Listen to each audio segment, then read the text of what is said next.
Today I wanted to use some articles to explain mentality and way that Zionists operate, because it really is a mentality, and it's being implemented as a strategy towards others to continue on that mentality.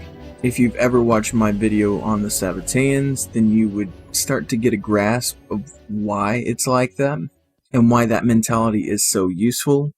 But at the end of the day, if we boil it down to what it really, truly is, and I know every single one of you are going to have all kinds of quotes about this and that, and a lot of them would be correct, but simply put, it is the victim mentality, because that's how Zionists operate.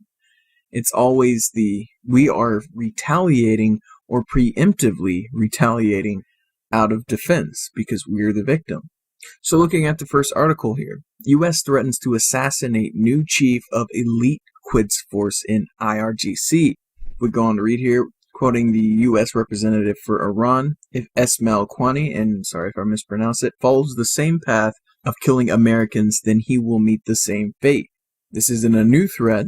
The U.S. President Donald Trump has always said that he will always respond decisively to protect American interests. Now, I have this entire body of work on my channel that is tying Donald Trump in with a Zionist. He is a Zionist.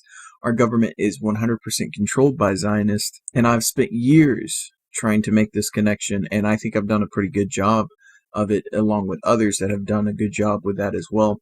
And it goes without saying that Donald Trump pushes the policy of Israel, which is the seat of the Zionists. It is that core body of that belief system, rather unjustified entitlement, victim mentality. And to make people believe you are the victim, you have to create this narrative, these boogeymen, these enemies that at the start of it, they're not a real threat.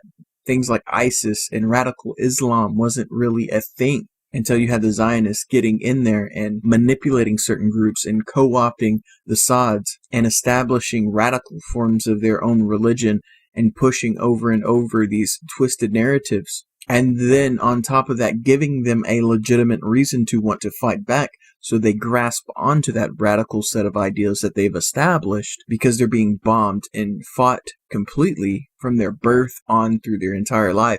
So all they know is pain and suffering. So then they grasp onto the radicalness. It's a system. It's an indoctrination. It is a mentality, the opposite set of that mentality, the thing that they need for them to continue to exist, which is they need enemies. They need the boogeymen. They need a reason to justify their own set of craziness, their totalitarian control, their insane militaries, their abuse of laws and constitutions that were set forth. All of that would not be obtainable unless they created boogeymen, created enemies, created a generation of hate. The only reason they can get away with attacking Iran is, one, because of the military-industrial complex, which took a lot of this, all of it's connected, a lot of this building up towards that to give them a justified reason to even have a military of this size. It predates even World War I, but making these people that they want to be enemies hate them for legitimate reasons. They need them to hate them. They need us to hate them, to despise them, to want to actually retaliate. So then they can turn around and say, look at these people that hate us. They don't want us to exist.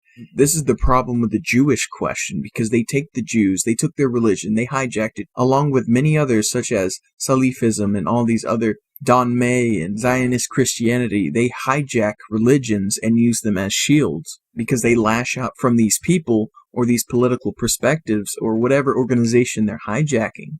They do unjustifiable things to people, and then they turn around and hate them, and that's just a continuation of their narrative that they need to push to the people.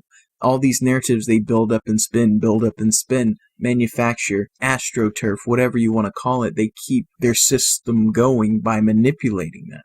They need your hate to continue to exist. It's almost like a parasite. They need you to exist. They have to feed off of you like a cancer. They legitimately live for your hate so they can continue their greed, continue their lust, or whatever perspective they're looking at it. If you go all the way back to the Sabbatean viewpoint, then they're trying to manifest their version of a Messiah, which is the complete opposite of the original Judean Messiah, which their idea was to do everything the opposite of what God had set forward. which was essentially the starting point for what we see as modern day Satanism. So just the opposite of what the Abrahamic religions wanted. Just the complete opposite of that, which is what we see as Satanism for the most part, for most religions. So there's that aspect, and I'm sure there's many, many more. Greed is a big part of that. I'm sure that it's filled with sociopaths that just love to kill people and have all kinds of twisted viewpoints. There's no telling, but what the common denominator is that they need the hate.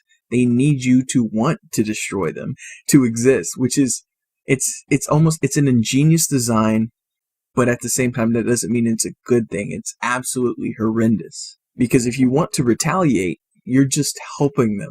You're just helping them. And, and the fact that they're hijacking other religions, you can't just hack at that, because then you have to completely annihilate in a certain group, which then you just end up looking like Hitler, right? And you can't do that. That's bad. And it's a legitimately wrong perspective to assume an entire group of people just because of their belief system is wrong, even though you have a parasite that's hijacking and using them, manipulating them. It's how they continue to survive. Zionism, Sabbateanism, it is a real cancer that we've been dealing with for generations. And we're still dealing with that now. I mean, they have you thinking Trump offered to pardon Julian Assange if he's cleared from the Russian leaking of the DNC. And they still, it's this whole left-right. They have you looking left and looking right, but you're not looking at the real parasite at the matter. Because who was it that actually leaked these emails? It wasn't Russia, no. And it wasn't just out of the pure heart of Julian Assange. No, when you look at the real leaks, it was tied to Israel. It was tied to Zionists, of course. Again, I've done documentaries on this, but YouTube keeps taking them down. Go to my BitChute if you want to see the truth on that. YouTube keeps taking down my documentaries, but they make you think it's about this one Julian Assange character when he's really like the face of something that they're using. And then on this other side, you have George Soros calls for the removal of Facebook CEO Mark Zuckerberg for helping Trump get elected. Again, jumping over the entire reality of the situation that it was Zionists that got Trump elected. It was 100% Israel in the Zionist. 100%. That's not a debatable point anymore. I don't know how clear it could possibly get. He is the greatest president of Israel ever. I'm sorry. Trump is the greatest puppet of Israel ever. I mean, it basically feels like he is a co-president of Israel because he does nothing but push their policy because it's Zionism. What I'm trying to get at here is that we have to stop playing the game. We have to find a way to not play with their rules. We have to do what's right, point out the truth, but not attack them in the way that they want us to, because they want us to attack them. They want us to hate them so very much. And people are going to continue to do that because they're justified in that hate.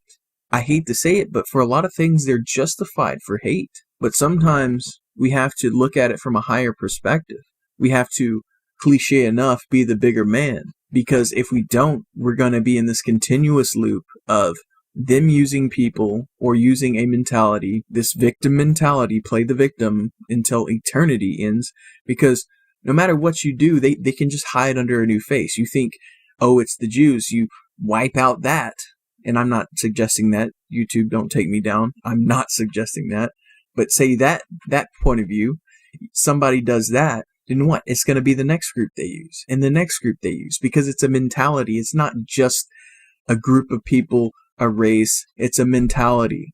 And of course, you're going to have races and groups associated with that, more large groups than others. But it's bigger than just a group of people. It's a mentality. We have to figure out how to fight this game and stop playing by their rules, because that's how they do it. That's how they win. The only way I can see this ever coming to a true end is to continue to point out the truth at every point of the way. We have to be completely and 100% internally honest with ourselves. And then we put out that 100% honesty out to the world so that we're less likely to be manipulated, hijacked, or be the fruit for some parasite. It's about changing the way that we approach situations in our own life and with the world, so that we cannot be manipulated anymore. We have to work on ourselves before we can shake off the parasites. Stop playing the game. beat the game by making your own rules, change up how it's being played. Because as long as we're playing in their rules, in their game, how they want it to be played, they're always going to have the upper hand, and they're always going to be 10 steps ahead. You're always fighting this losing battle.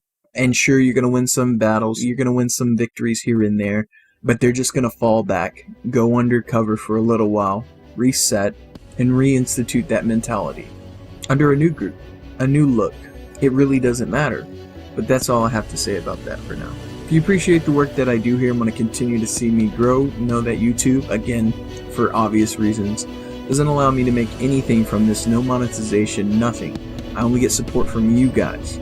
So if you do want to support me and want to continue to allow me to have a voice, head on down to the links in the description below and send me a buck or two. Continue to keep your eyes open. And as always, this has been Tyranny Unmasked.